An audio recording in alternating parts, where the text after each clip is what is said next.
అందరికీ నమస్కారం.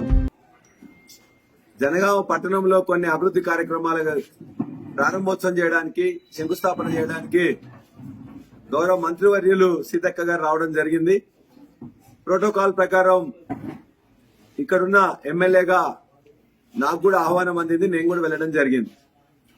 మా మున్సిపల్ చైర్మన్స్, మా కౌన్సిలర్ మిత్రులు అందరం కలిసి ఏ ప్రాంతంలో ఎక్కడ ఉంటే అందరం కూడా అక్కడే ఉండి వారికి మంత్రి గారు రాగానే మేము స్వాగతం చెప్పినాం.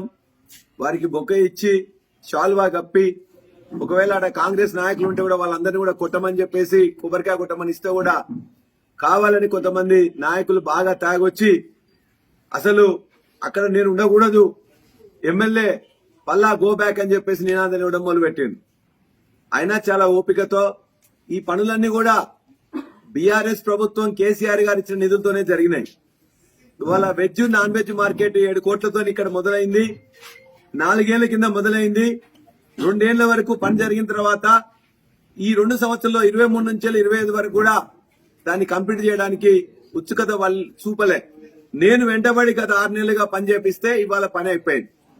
బతుకమ్మ కుంటకు డబ్బులు ఇవ్వాలని చెప్పేసి అడిగితే 1 రూపాయి ఇయ్యలే. ఎల్ఆర్ఎస్ వచ్చిన డబ్బులు మున్సిపాలిటీలో ఉంటే దరిదాపుగా 3 కోట్ల రూపాయలు బతుకమ్మ కుంటలో పెట్టి ఇలా బాగు చేయించుకున్నాం. ఇవాళ ఇక్కడ వైకుంఠధామం లేకపోతే వైకుంఠధామానికి నేను 25 కోట్లు గత ప్రభుత్వంలో కేటీఆర్ గారు నేను ఎమ్మెల్సీగా ఉన్నప్పుడు 25 కోట్ల నిధులు ఇస్తే దాని పొంగులేటి శ్రీనివాసరెడ్డి గారు కూడా ఇవ్వాలని చెప్పి చెప్తే కాంగ్రెస్ నాయకులు అడ్డు పెడితే ఇప్పుడు 19 కోట్లు రావడం జరిగింది. అందులో భాగంగా వైకుంఠధామానికి సంబంధించి కూడా దరిదాపుగా 2 కోట్ల రూపాయలు పెట్టినాం. వైకుంఠధామానికి ముందున్న నెహ్రూ పార్క్ నుంచి ఉన్న 60 ఫీట్ల రోడ్డు గాని ఆ వైకుంఠధామంలో బాగా చేసుకోవడానికి అని చెప్పేసి 2 కోట్ల పనులు కూడా ఇవాళ మొదలు పెట్టుకోవాల్సిన అవసరం ఉంది. ఇవన్నీ కార్యక్రమాలు మొదలు పెడుతుంటే ఇవాళ కాంగ్రెస్ వాళ్ళు ఇలా కళ్ళు దాగిన కోతిలా ఇవాళ కొంతమంది ఇక్కడున్న ఎమ్మెల్యే క్యాండిడేట్ ఇక్కడ జనగామ కథలు వాళ్ళకి సంబంధమే లేదు. చేర్యాల ప్రాంతంలో ఎమ్మెల్యేగా అయింది ఆయన. ఎప్పుడు 2004లో గులాబీ జెండా పుణ్యమాని.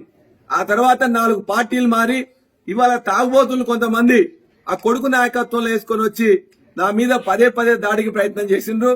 6 చోట్ల ప్రోగ్రామ్స్ అయితే 6 చోట్ల వచ్చి కూడా చిల్లర వేషాలు వేసి మొత్తం భర్పూరండిగా వాడు ఎట్లా తాగిండంటే అసలు వానికి కళ్ళు అవపడతలేవు, నడవలేకపోతున్నారు, దున్నపోతులాగుండి ఇవాళ నా మీద దాడికి ప్రయత్నం చేసిండ్రు.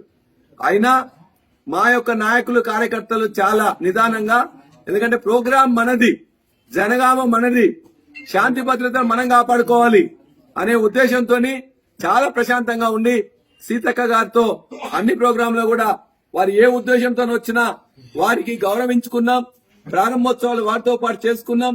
ఈ యొక్క జనగామ కావాల్సిన పనుల విషయంలో కూడా ఇవాళ గానుగపాడు బ్రిడ్జికి 90 లక్షలు ఇవ్వాలని చెప్పి కూడా వారికి విన్నపం ఇచ్చినాం. చీడకోడలు బ్రిడ్జి కోసం విన్నపం ఇచ్చినాం.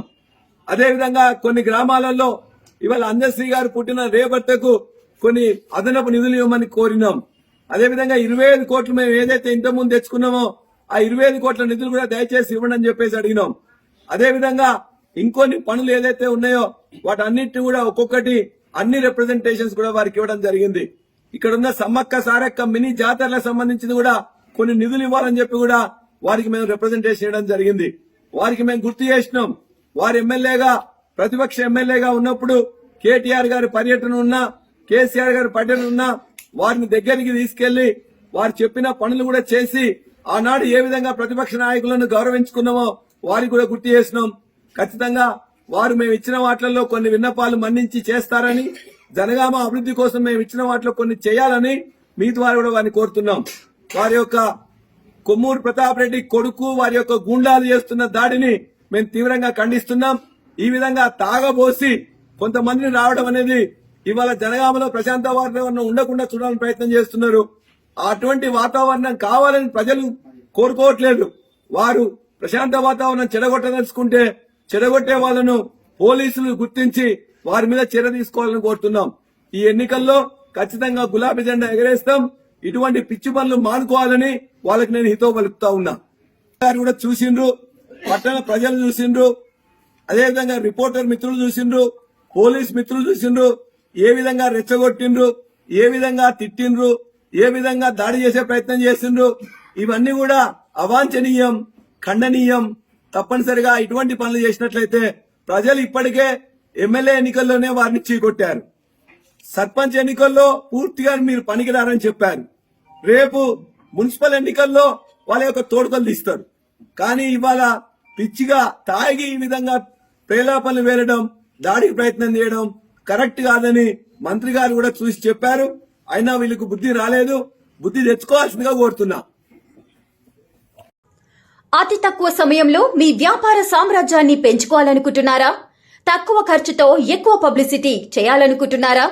అయితే ఇంకెందుకు ఆలస్యం? మీ జేఎన్టీవీ తెలంగాణ ఛానల్లో అతి తక్కువ ఖర్చుతో ప్రకటనలివ్వండి. అత్యధిక లాభాలను సాధించుకోండి. వ్యాపార, వాణిజ్య, పాఠశాలలు, వైద్యశాలలు, హోటళ్లు, వస్త్ర దుకాణాలు, అన్ని రకాల వ్యాపార ప్రకటనల కొరకు సంప్రదించండి.